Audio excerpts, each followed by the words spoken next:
Police भर्ती में as की छूट देकर मुख्यमंत्री आदित्यनाथ योगी ने सुलगती हुई आग को जलने और धधकने से बचा लिया। अब अलग अलग लोग इसका श्रेय ले रहे हैं कि हमने किया, फला विधायक ने किया, और सबका मैंने देखा सब पत्र लिख रहे थे। अरे भैया, इस युग में पत्र का क्या मतलब है? पत्र बाई डाक जाएगा, पत्र लिख रहे थे। अब यह युग तो डिजिटल इंडिया का युग है। खट से मेल किया, सीधे मिल लिया, विधायक हो मिनिस्टर हो, मिलने में क्या दिक्कत है? मैंने एक वीडियो करके कहा था कि इनमें से किसी के पास ऐसी क्षमता नहीं है कि वह पकड़ करके कह सके माननीय मुख्यमंत्री जी इससे नुकसान होने वाला है।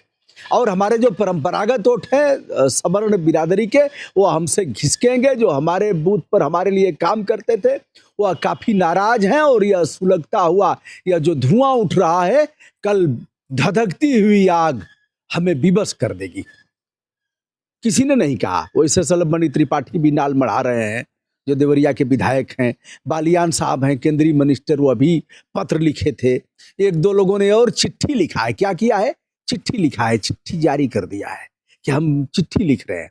चिट्ठी पहुंचने और नवमन चले 2.5 कोस। आजम खान के मामले में एक बार हमने चिट्ठी लिखा था, तो 6 महीने में गवर्नर साहब ने उसको देखा। अरे मेल किया था भैया, मेल किया था, और 6 महीने में देख लिया था गवर्नर साहब ने।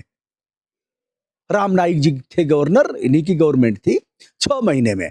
अब पूर्ववर्ती गवर्नमेंट को भी मैं यह नहीं कहता हूं कि खट से संज्ञान धारण कर लिया। योगी आदित्यनाथ जी ने इस मामले को समझा और जाना कि यह कदापि ठीक नहीं। सबसे बड़ा काम क्या हुआ बताएं? सबसे बड़ा काम यह है कि जो बच्चों ने 28 बच्चों ने उच्च न्यायालय इलाहाबाद में इस आशय की याचिका दायर किया कि सर्वोच्च न्यायालय में मनीष कुमार बनाम अन्य के मामले में जो याचिका दाखिल की गई थी उसमें गृह सचिव तलब किए गए थे। गृह सचिव ने कहा था हम 2017 के बाद प्रतिवर्ष नागरिक पुलिस और उप निरीक्षक की भर्तियां निकालेंगे। हलफनामा, शपथ पत्र, बयान हल्फी, सारी चीजें कही हैं। और यह एक प्रकार का, जैसे हमने अगर मिथ्या शपथ पत्र दिया है इलेक्शन कमीशन ऑफ इंडिया को चुनाव लड़ते वक्त, और अगर वह चीजें झूठ पाई जाती हैं तो हमारे ऊपर मुकदमा होगा। 419, 420, 467, 68 जो फ्रॉड प्ले की धाराएं हैं आईपीसी की, वो हमारे ऊपर अधिरोपित होंगी क्योंकि हमने झूठा शपथ पत्र दिया है। अब गृह सचिव ने कहा था कि साहब हर साल हम भर्ती निकालेंगे। हर साल भर्ती निकाला नहीं। कह दिया साहब कोरोना था, 2018 के बाद कोई भर्ती आई नहीं, 2023 में आई तो जो बच्चे अंडर एज थे वो ओवर एज हो गए। उन्होंने कहा हमारा कसूर क्या है? यह ट्रेंड चल रहा था। सवर्ण के विधायकों को लक्ष्य बना करके यह ट्रेंड चल रहा था यक्स पर, तो यह लोग घबरा गए। स्वयं मुख्यमंत्री जी ने संज्ञान लिया, हो सकता है कुछ लोगों ने बताया भी हो। अब भैया अगर मैं भी नाल बढ़ाऊं कि हमने भी 3 वीडियो किया है, और जब कोई कर नहीं रहा था तब हमारा पहला वीडियो गया होगा। अब हम ऐसे कह रहे हैं तो आप देखिए ना कि सबसे पहले कई मिनट, कई घंटा, कई मिनट, कितने सेकंड पर किसका वीडियो गया है, यह हम नहीं ना बताएंगे। यह तो पारदर्शिता का सिद्धांत है, और कंप्यूटर मिनट और सेकंड का हिसाब रखेगा। तो उसमें अगर हम भी कहें कि हमने भी चापा था बढ़िया से कि विचार करिए, ऐसा नहीं किया जा सकता, और ये इनके साथ नाइंसाफी है। हमने अभी कहा था कि सवर्ण के बच्चों का साथ दे रहे हैं, बैकवर्ड और अनुसूचित यानी आरक्षित वर्ग के बच्चे भी कह रहे हैं कि इसका क्या कसूर है। तो हमारे साथ ही दौड़ता था, हमारे साथ ही तैयारी करता था। अब इसकी उम्र खत्म हो गई और हम जवान रहेंगे। कब तक? 27 साल तक जवान रहेंगे, और ये 22 साल में बुढ़ा हो गया बेचारा। जैसे हमारे जैसे बाल वाल पक गए, उसके मान लिया गया कि अब तुम किसी काम के नहीं हो। आदित्यनाथ योगी को संदर्भित वीडियो हमने भी किया था, 3 वीडियो। और कल मुख्यमंत्री जी ने बैठक बुलाया था, उसमें गृह सचिव संजय प्रसाद थे, प्रमुख सचिव गृह, और विजय कुमार जो डीजीपी हैं उन्हें बुलाया गया, कुछ अन्य अधिकारियों को बुलाते हुए, और फिर कहा गया कि हर वर्ग के बच्चों के लिए 3 वर्ष की उम्र सीमा में छूट दी जाती है। सभी खुश हो गए। मैंने अन्य नेताओं को भी कहा था क्यों नहीं बोल रहे उस पर। अखिलेश यादव भी आए थे, अन्य कई पार्टी के नेता भी आए थे कि उम्र में छूट दी जाए।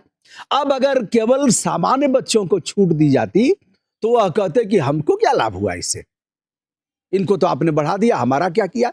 तो उनका तो 27 साल पहले था ही, लेकिन अब 3 साल की छूट उन्हें भी मिलेगी। यानी अब 30 साल तक के बच्चे, आरक्षित वर्ग के बच्चे भर्ती हो सकेंगे और 25 साल तक सामान्य वर्ग के बच्चों को उत्तर प्रदेश पुलिस में लाइन लगाने, भर्ती की प्रक्रिया में शामिल होने और अपनी प्रतिभा को दिखाने का अवसर मिलेगा। किसके कर्म और किसके अच्छे भाग्य।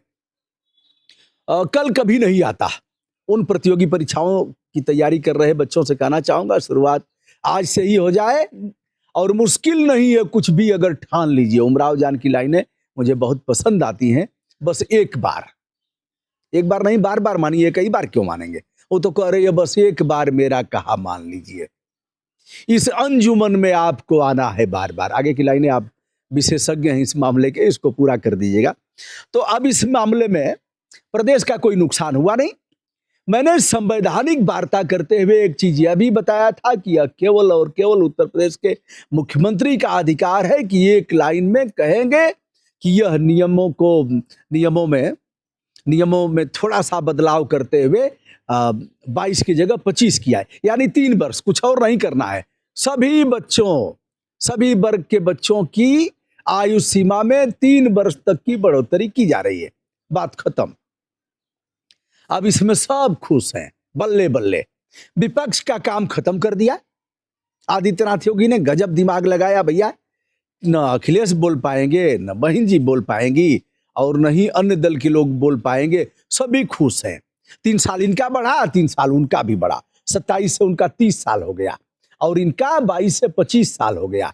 यानी 30 साल से पहले वह बूढ़े नहीं कहे जाएंगे और या 25 साल से पहले बूढ़े नहीं कहे जाएंगे। तो अब इस कर्म भूमि में लगेंगे। 60,244 पदों की भर्ती है। इसमें आरक्षण के लिए आप जानते ही हैं कौन सा आरक्षण। अब हम चलते हैं कोर्ट पर। कोर्ट क्या करता है इस मामले में? चूंकि सर्वोच्च न्यायालय में जो शपथ पत्र दिया था उसको आधार बनाया था उच्च न्यायालय में बच्चों ने, और आधार बना करके कहा था हुजूर हमारी बात सुना जाए। उच्च न्यायालय इलाहाबाद ने इस याचिका को स्वीकार कर लिया और सुनवाई की तिथि जनवरी के दूसरे सप्ताह में संभवतः थी। इधर दूसरे सप्ताह तक, आज 27 दिसंबर है, आज से ही भर्ती प्रक्रिया की शुरुआत हो गई। यानी ऑनलाइन लोग अपना फॉर्म फिलअप करेंगे। 400 रुपया जमा होगा उसके लिए, आप सभी जानते ही हैं। तो अब जब तक कोर्ट में सुनवाई होगी तब तक क्या होगा? फॉर्म बंद। वेबसाइट अब जो खुली थी वह बंद हो गई है। भैया आप फॉर्म नहीं लिए जाएंगे और जिनके 22 साल से अधिक उम्र है उनको नहीं लिया जाएगा। अब क्या हुआ? राज्य सरकार इस बात को जानती थी कि कोर्ट इस मामले में संज्ञान लेगा, क्योंकि बच्चों का जो मौलिक अधिकार है उसका हनन हुआ है। हमने जो हलफनामा दिया है राज्य की तरफ से उसका उल्लंघन हमने किया है। कोरोना काल में सारे काम हुए, सारे चुनाव हुए, कुछ रुका थोड़ा ही रहा। केवल भर्ती रुकेगी? तो यह दलील इनकी काम नहीं आती, क्योंकि उसी समय ग्राम पंचायत के चुनाव हुए, लोक विधानसभा के भी चुनाव हुए। ऐसे में कोर्ट इस पर करता। तो प्रदेश सरकार ने दिमाग लड़ाया और कहा यार इस समय हमारा कोई नुकसान तो है नहीं। जैसे 22 वैसे 25, जैसे 25 वैसे जैसे 27 वैसे 30, जैसे 87 वैसे 87.5। तो उन्होंने दिमाग लगा करके कह दिया कि जाओ भैया, चलो उम्र बढ़ा दे रहे हैं, जाओ।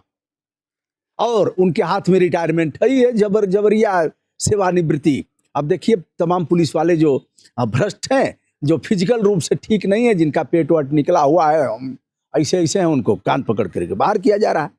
तो निकाल दिया जाएगा जब हाथ में ही है। और पूरे ब्रह्मांड का ठेका तो है नहीं, न योगी जी के पास है न मोदी जी के पास है। भले ही मोदी जी कहते हैं बहनों भाइयों 100 साल तक इन्हें सत्ता से बाहर करिए। कांग्रेस को कहा अब 100 साल तक ठेका मोदी जी को है। भैया हम तो जानते हैं कि 5-7 साल तक हमारा सक्रिय जीवन है, बहुत होगा तो 10 साल तक, उससे अधिक थोड़ा ही रहेगा। इसको तो सबको समझना चाहिए। लेकिन होप, जो आशा के साथ जिएगा वही दीर्घजीवी होगा, तबीयत के साथ वही जिएगा। तो कुल मिलाकर के जो आदित्यनाथ योगी ने 3 वर्ष की उम्र सीमा बढ़ाया है, सभी गदगद हैं। और जो लोग कल तक मोर्चा खोले हुए थे वह सभी खुश हैं और भर्ती प्रक्रिया में प्रतिभाग करेंगे। दोस्तों मैं हूं ब्रजभूषण दुबे। उन बच्चों से अनुरोध करना चाहूंगा कि लग जाएं, और समय बड़ा बहुमूल्य है। भर्ती भी अच्छी खासी है, आगे फिर भी आएगी। बहरहाल फिजिकल और रिटन ठीक करिए, केवल भर्ती ही नहीं है, तमाम मामलों में आप अपने जीवन को अग्रिम पंक्ति में ले जा सकते हैं। जैसे मैं भी तो कर ही रहा हूं ना, पढ़ाई लिखाई जो थी, नकल वाली परीक्षा, वो सब अब पढ़ करके मैं तैयारी कर रहा हूं, पढ़ करके पास हो रहा हूं। अरे आप ही ना अंक देंगे, पूर्णांक देंगे, आप ही पासिंग मार्क देंगे, आप ही फेल करेंगे, तो आपके सामने परीक्षा हो रही है। दोस्तों प्रणाम, सादर नमस्कार।